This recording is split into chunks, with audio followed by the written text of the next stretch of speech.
Social stratification is a cultural universal.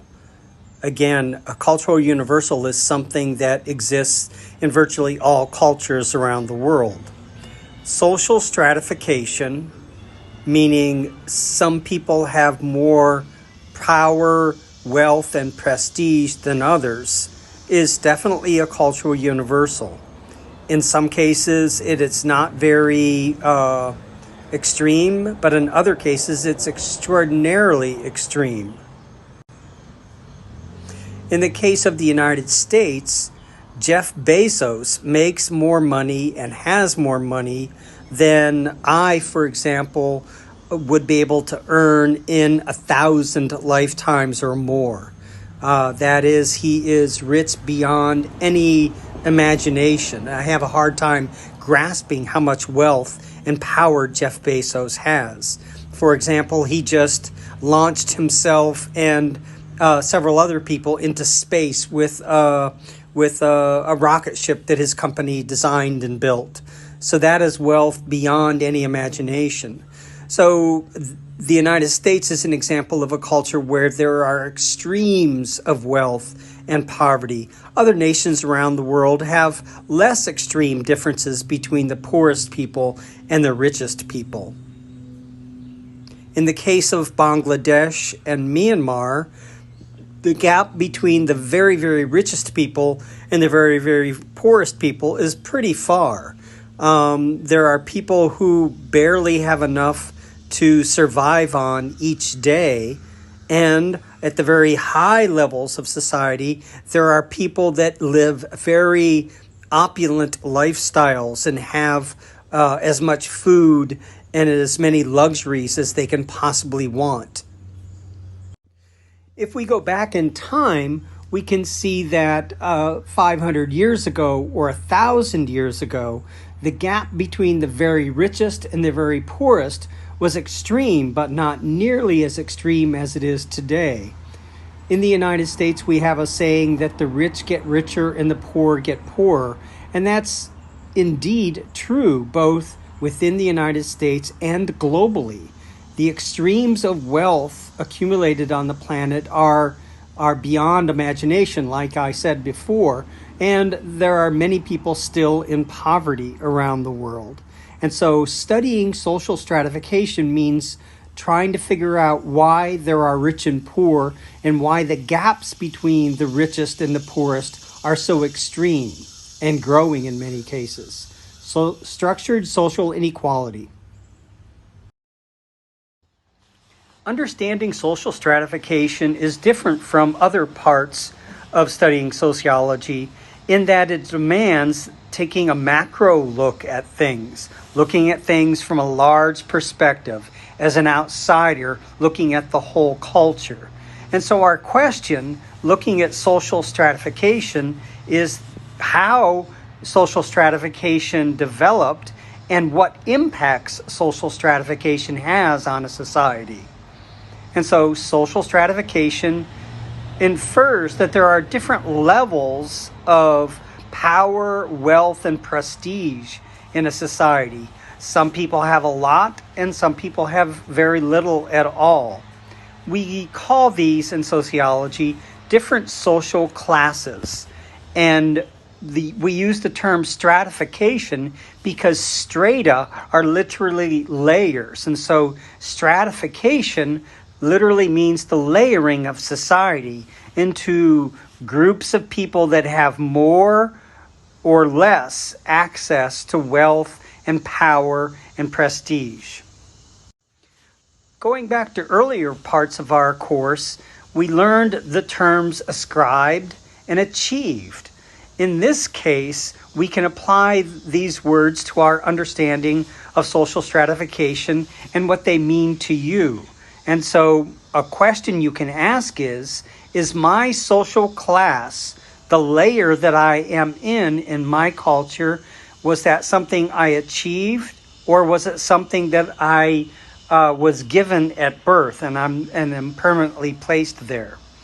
So in the United States, I always tell my students that they were born into a social class That is, originally it was an ascribed status, but as they mature and they make their own way in life, their social class can, to a certain extent, be achieved. So, how does social class come about originally? Why are there differences between those who are rich and those who are poor? There are two basic answers to that question from the sociological perspective. One answer from the functionalist perspective is that we need to have differences of wealth and power in order to make society run. The conflict perspective says that social stratification is neither necessary nor inevitable, and that cultures can run in a very egalitarian way. These two perspectives are very different, and a deeper study of sociology would focus on the reasoning behind each.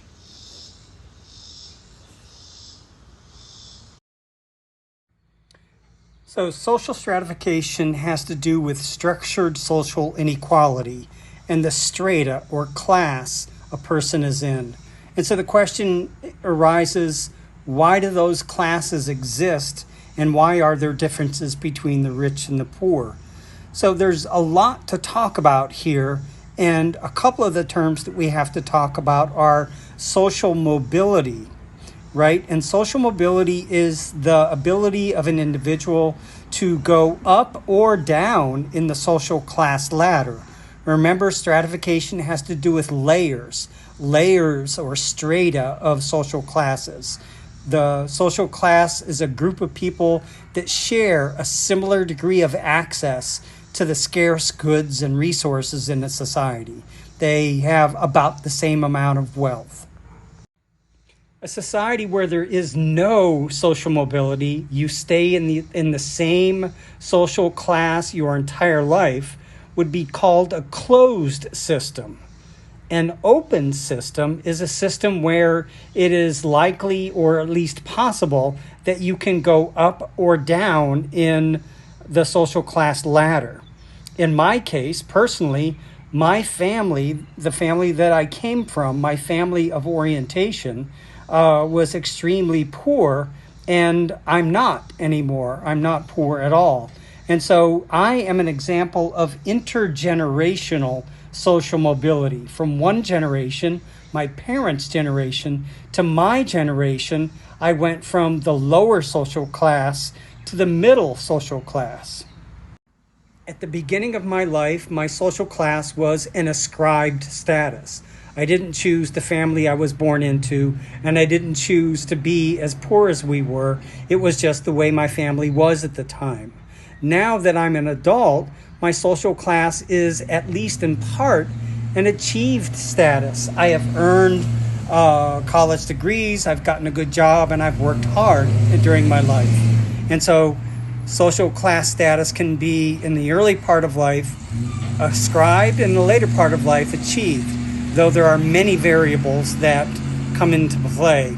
In my next video, I'm going to talk about a lot of the variables that determine whether people are rich or poor.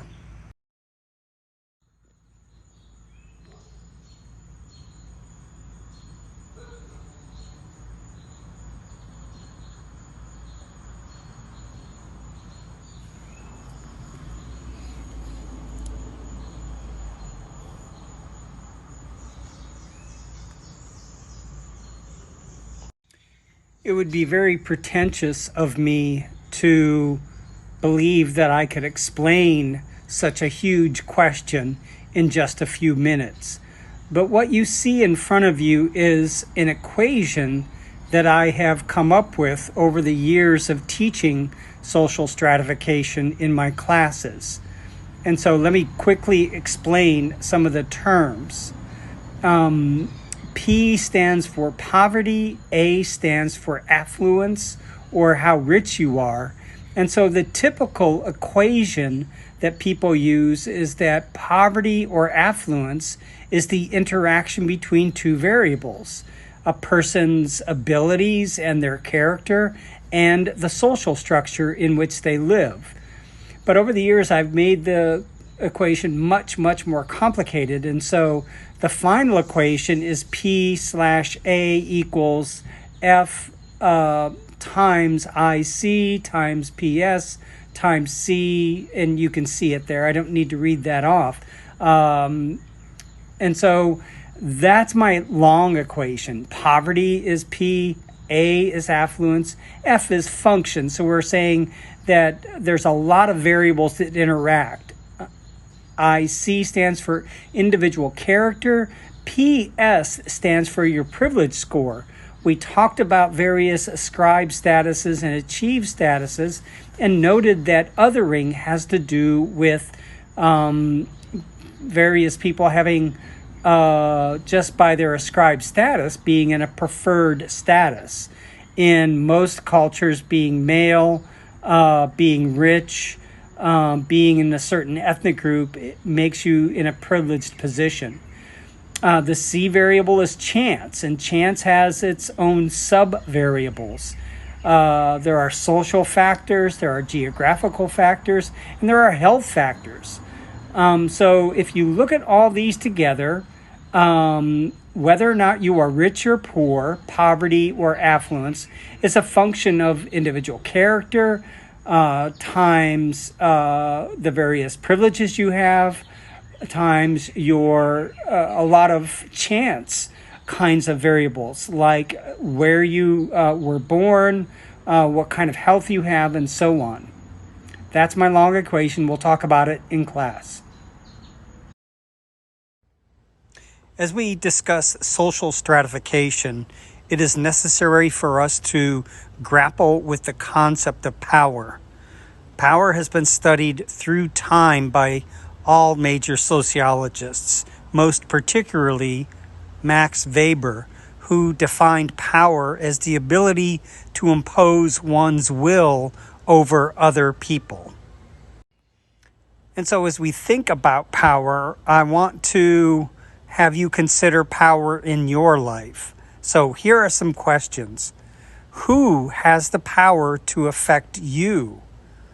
In your family, in your village, in your section of the camp, in the camp overall, in Bangladesh, in Southeast Asia region, and in the world in general. And considering each of these levels, here are some more questions. Where did the power come from? How do the people with power demonstrate their power? How do they enforce their will? What are the consequences when you or another person challenges their power? In your opinion, do those in power at all of these levels act fairly? At the family level, in the village level, in the camp, in Bangladesh, in Southeast Asia, and globally, do those who have power act fairly? What are the consequences for you or others for speaking truth to power? That is, confronting people when they are using their power incorrectly or in an unjust way. Another question to ask is, how is their power used to support a concept we've talked about in depth, and that is toxic othering? What personal power do you have, and how do you use it in your life? How do you use your powers to make your life better? How do you use your powers to make your family's life better? How do you use your powers to make your community's life better? How do you use your powers to make your village better, or Bangladesh, or Myanmar? How do you use your powers to make the world better? Those are all very important questions that I just asked, and I don't expect everyone to answer them all, but I do want you to think about those questions. Think about the power swirling around you as you walk through the village, as you walk through the camp. Who has the power to control? Who has the power to say what happens and what doesn't happen? And how did they get that power?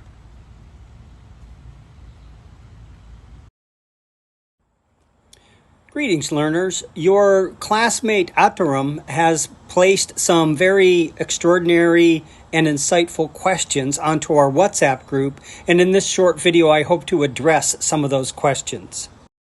Here are the questions that he asked, and I will be addressing them not one by one, but as a whole group. I will post this picture on our site. The overarching question being asked is, how does socially structured inequality exist? Why does it exist if it is working against the lives and livelihoods of so many people? Why are there privileged statuses, and why do these privileged statuses allow those people and groups to oppress and to harm others? There could be no more greater question in sociology. The answer to the question is not simple, and I don't pretend that I can do it justice in just a couple minutes. But in essence, I think it has to do with othering and how small differences in power can be exploited and turned into big and permanent differences in power.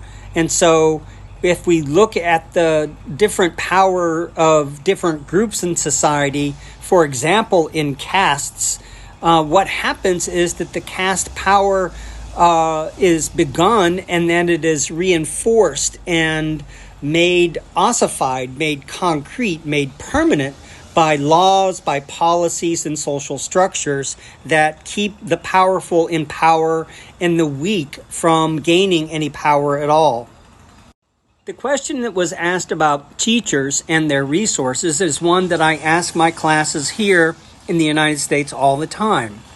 In the United States, grade school and middle school and high school teachers are among the lowest paid people in our culture, but everyone agrees that teachers are the most important component in teaching our children and informing their minds. That is, it's a very important occupation, but it is paid very poorly. The question is, why is that so? How is it that society's reward system does not appropriately and highly reward those in important positions like teaching? The very simple answer to that is that a lot of how wealth is distributed is controlled by those in power. And those in power know that there are many people that want to be teachers, and so they know they don't have to pay them much. One very important question that was asked by Ataram was, why do people try to increase their own rank in society by wearing expensive clothes? This is a very good question, and it is one that is culturally universal. In all cultures, people try to present themselves using clothing, jewelry, body adornments of all types to make themselves look as good as possible. This tendency to manage your impression, in sociology we call it impression management, is a cultural universal. All humans through time have used body adornment, colors, and jewelry, and different kinds of clothing to impress others with who they are, to display how they wanted people to see them. This concept has been studied by sociologists a great deal over time. One sociologist of the early 20th century, Thorstein Veblen, used the term conspicuous consumption. And I think that is exactly what this question is asking. Why did people try to use expensive clothes to appear to raise their status to others? That is conspicuous consumption. That would be, for example, driving a very nice car, or wearing, as in the question, wearing very expensive clothing, even beyond what the person might be able to afford. And so the question is, why do people do this? I think it has to do with the essential insecurity of humans and doing what we can to, like in the animal kingdom, to puff our chest out like a lion might do, or some other animal might do to make themselves seem more impressive than they actually are. This is a common tendency in a lot of species. Humans are no exceptions. And so we do this in all cultures. That said, I think when it is done in an excessive way, when it is done in a way that makes the person seem fake or insincere, I think that there's a danger of that person being called out by other people, by other people looking at them and saying to themselves, I think that person is just putting on an act. That is not really who they are. They're just trying to dress the part to act that way. Impression management is a cultural universal.